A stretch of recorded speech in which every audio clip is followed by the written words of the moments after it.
Assalamualaikum warahmatullahi wabarakatuh. A'udzu billahi minasyaitonir rajim. Bismillahirrahmanirrahim. Alhamdulillah rabbil alamin wassalatu wassalamu ala asyrafil anbiya'i wal mursalin wa ala alihi washabihi ajmain. Jadi tuan-tuan dan puan-puan yang dihormati oleh Allah sekalian, jadi video kali ini saya nak ambil peluang untuk menjelaskan kekeliruan yang dibawa oleh seorang sahabat kita, Ustaz Muhib, seorang Arab Sia yang tinggal di Terengganu, yang mendakwa hadis dhaif sebahagian daripada hadis maudhu'. Dalam kuliah beliau telah mendatangkan satu syarat yang dibawa oleh Al-Imam Ibnu Hajar Al-Asqalani, syarat untuk beramal dengan hadis yang dhaif. Syarat sebut alla ya'taqida indal amal bihi thubutahu, tidak menganggap ketika mana beramal dengan hadis dhaif, hadis sebut sabit. Dan ketika mengulas syarat sebut, beliau mengatakan tak dinilai hadis dhaif ni maudhu'. Hadis dhaif adalah sebahagian daripada hadis-hadis maudhu'. Jadi saya nak tanya pada Ustaz Muhib, kenapa beliau tak sebut syarat-syarat lain? Sedangkan Imam Ibnu Hajar Al-Asqalani menyebut 3 syarat. Syarat yang lain, bila kita faham syarat yang lain, kita akan tahu pendirian Al-Imam terhadap masalah tersebut. Apa syarat yang lain? Imam Ibnu Hajar telah berkata, ayyakuna dha'fu ghairu syadid fayakhruju man farada minal kadzabin wal muttahamin bil kadzib.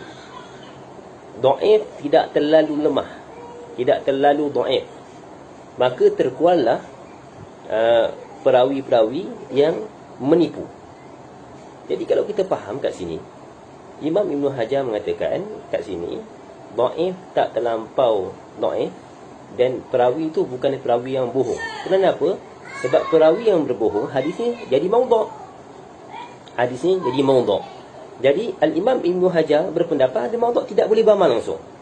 Tapi hadis dhaif boleh beramal dengan syarat-syarat yang telah disebutkan oleh Al-Imam. Itu yang pertama. Yang kedua, beliau menisbahkan pendapat hadis dhaif merupakan sebahagian daripada hadis maudhu'. Menisbahkan perkataan ini kepada Al-Imam Uqaili. Dan beliau kata Al-Imam Al-Uqaili menakalkan perkataan ini dalam kitabnya Du'afa. Jadi wallahu a'lam, saya cuba bilik kitab Du'afa karangan Al-Imam Al-Uqaili, daripada mushaf pertama sampai mushaf yang terakhir, saya tak jumpa Imam Al-Uqaili mengeluarkan kenyataan tersebut. Jadi barangkali saya terlepas pandang, atau kitab cetakan yang saya baca tu mungkin ada jatuh. Jadi saya mohon, kalau saya terlepas pandang, saya mohon Ustaz Muhib tolong datangkan di mana nas Imam Al-Uqaili cakap begitu. Jadi kalau tak ada, saya harap Ustaz Muhib tolong betulkan semula kenyataan tersebut, kerana kenyataan ini sangat berat dan tuduhan ini sangat besar. Sebab seperti kita tahu, ulama-ulama hadis sejak zaman dahulu mutaqaddimin dan sampai sekarang, terutama ulama-ulama mutaqaddimin, mereka membezakan hadis dhaif dan hadis maudhu'. Jadi yang ketiga, adakah sama hadis maudhu' dan hadis dhaif? Ini tuan-tuan, mestilah tak sama tuan-tuan. Nama pun dah lain. Apa maksud maudhu'? Maudhu' maksudnya palsu. Palsu maksudnya direka, hadis yang direka, bukan perkataan Nabi Muhammad sallallahu alaihi wasallam. Sedangkan hadis dhaif maknanya hadis-hadis yang tidak mencukupi syarat hadis sahih dan hadis hasan. Jadi syaratnya ada 5. Dia tak sampai syarat tersebut, tidak melengkapi syarat tersebut. Yang pertama apa? Sanad yang bersambung. Yang kedua, perawi yang adil, mesti adil. Yang ketiga, dhabit yang sempurna. Mesti ingat sama ada dobit itu dobit pada ingatan atau dobit pada tulisan. Yang ketiga, tidak syaz, iaitu bertentangan dengan riwayat yang lebih siqah. Yang kelima, tidak ada illah yang boleh merosakkan kesahihan hadis tersebut. Jadi apa beza hadis palsu dan hadis dhaif? Kalau kita lihat dalam kitab Syekh Khalil Ibrahimullah yang berjudul Futuratu Musawatil Hadis Dhaif bil Mawdu', maksudnya bahaya menyamakan hadis dhaif dan mawdu'. Syekh Khalil menyeraikan 18 perbezaan antara hadis dhaif dan hadis mawdu'. Alhamdulillah, saya sebelum ni sempat mendengar ulasan daripada almarhum Ustaz Adlan yang telah meringkaskan perbahasan dalam kitab tersebut. Okay, jadi yang ini kita nak sebut semua. Kita sebut sebahagian untuk menunjukkan yang hadis dhaif dan hadis mawdu' itu berbeza. Yang pertama bezanya apa? Bezanya yang pertama, hadis dhaif masih dinisbahkan kepada Nabi Muhammad sallallahu alaihi wasallam. Sebab tu kalau kita lihat Al-Imam Bukhari radhiyallahu anhu, bila beliau meriwayatkan hadis yang dhaif, beliau meriwayatkan dengan sirah tamrid, ruwiyah, kila, dikatakan, diriwayatkan daripada Nabi Muhammad sallallahu alaihi wasallam, masih dinisbahkan kepada Nabi.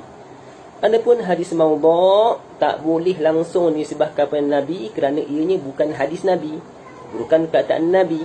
Siapa yang menisbahkan kepada Nabi berdosa. Termasuk dalam hadis Nabi Muhammad sallallahu alaihi wasallam bersabda, "Man kadzdzaba alayya muta'ammidan falyatabawwa maq'aduhu minan nar." Barang siapa yang berbohong terhadapku secara sengaja, maka hakikatnya dia telah menyediakan tempatnya dalam api neraka. Jadi yang kedua, sebab sesebuah hadis yang dhaif, sama ada sebab gugur sanadnya, sanad perawi hadis gugur, atau masalah-masalah mendatang yang ada pada perawi. Contoh, hafalannya tak kuat, rawi tersebut tersilap, atau rawi tersebut majhul. Adapun mawdu' adalah hadis palsu yang disandarkan, perkataan-perkataan palsu yang disandarkan kepada Nabi Muhammad sallallahu alaihi wasallam. Yang ketiga, hadis dhaif, ijma' ulama bersepakat boleh meriwayatkan hadis dhaif. Sebab tu kalau kita lihat, majoriti ulama memasukkan hadis-hadis dhaif dalam kitab-kitab mereka. Hatta ulama-ulama yang menulis kitab sahih sahaja turut memasukkan hadis dhaif dalam kitab yang lain. Kita ambil satu contoh, Al-Imam Al-Bukhari radhiyallahu anhu contohnya. Jadi beliau mengarang kitab Sahih Bukhari. Sungguh pun begitu, dalam kitab yang lain, ada Sahih Bukhari semuanya sahih. Dalam kitab beliau yang lain, iaitu kitab Adab Mufrad, Al-Imam Al-Bukhari memasukkan hadis dhaif. Jadi sebab apa? Kalau ada soalan, sebab apa Imam Bukhari ni tulis Sahih Bukhari? Sebab dia memang saja nak tulis satu kitab untuk menghimpunkan hadis-hadis yang sahih. Bukan bermakna dia tolak hadis dhaif. Buktinya dalam kitab yang lain dia meletakkan hadis dhaif. Al-Imam Muslim radhiyallahu anhu, murid kepada Imam Muslim, Ibrahim bin Muhammad bin Sufyan, meriwayatkan Imam Muslim mengeluarkan 3 musnad. Yang pertama yang sampai pada kita sekarang ni, Sahih Muslim. Yang kedua, beliau memasukkan Ikrimah dan Ibnu Ishaq, Sahihul Maghazi. Dan yang ketiga, beliau memasukkan perawi-perawi yang dhaif. Jadi pandangan yang mengatakan Imam Bukhari dan Imam Muslim menolak 100% hadis dhaif adalah pandangan yang kurang tepat. Kalau semata-mata nak kata kerana dalam Sahih Bukhari dan Sahih Muslim semua dinakalkan hadis yang sahih, adalah pandangan kurang tepat. Sebab dalam kitab-kitab yang lain kita lihat Al-Imam Bukhari dan Imam Muslim meriwayatkan hadis yang dhaif. Yang ketiga, hadis dhaif diamalkan oleh ijma' ulama, semua ulama, pada fadail, targhib dan tarhib. Inilah yang dikatakan oleh Al-Imam An-Nawawi radhiyallahu anhu.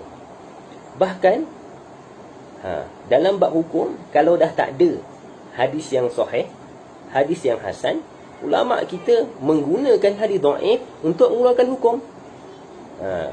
Jadi inilah yang dilakukan oleh Al-Imam Ahmad bin Hanbal radhiyallahu anhu, yang mengatakan hadis dhaif akan aku dahulukan berbanding pandangan-pandangan tokoh-tokoh. Adapun hadis maudhu' haram dinisbahkan kepada Nabi Muhammad sallallahu alaihi wasallam. Kalau kita nak amalkan, kalau kita amalkan haram, amalan itu dinisbahkan kepada Nabi Muhammad sallallahu alaihi wasallam. Dan yang kelima, yang terakhirlah, kita ambil 5 je daripada 18. Hadis dhaif, kalau ada banyak jalan, boleh naik menjadi hasan li ghairi. Ada syawahid, ada mutaba'ah. Contoh, seorang tu cacat. Cacatnya apa? Dia nak pergi ke kedai. Cacatnya apa? Cacatnya buta. Jadi buta tak nampak, dia tak boleh pergi kedai. Tak boleh lah. Ada seorang lagi cacat. Cacatnya apa? Cacatnya kaki. Kaki cacat. Nak pergi ke kedai, tak bolehlah gerak. Sebab tak ada kaki. Tapi kalau mereka bergabung, si buta mendukung si timpang yang tak ada kaki tadi. Jadi yang buta nampak, yang buta boleh berjalan, yang timpang tadi boleh melihat. Jadi mereka boleh sampai ke kedai tersebut. Jadi boleh naik hasan li ghairi. Jadi ini sedikit perbezaan antara hadis dhaif dan maudhu'. Jadi saya minta kita semua berhati-hati. Ulama-ulama hadis tidak menakalkan dalam kitab-kitab mereka, kitab-kitab usul, tak kata hadis dhaif sebagai hadis maudhu'. Jadi hati-hati supaya kita tidak membawa tuduhan. Ni bahaya ni. Sebab apa bila sebar macam ni, orang dengar ustaz baca hadis dhaif, kata ni ustaz ni mereka hadis berani sebar hadis maudhu'. Ittaqillah, bertakwalah pada Allah. Berhati-hati ketika menuduh. Jadi itu saja. Saya harap kekeliruan ini dapat dijelaskan. Sudah jelas. Itu saja. Assalamualaikum warahmatullahi wabarakatuh.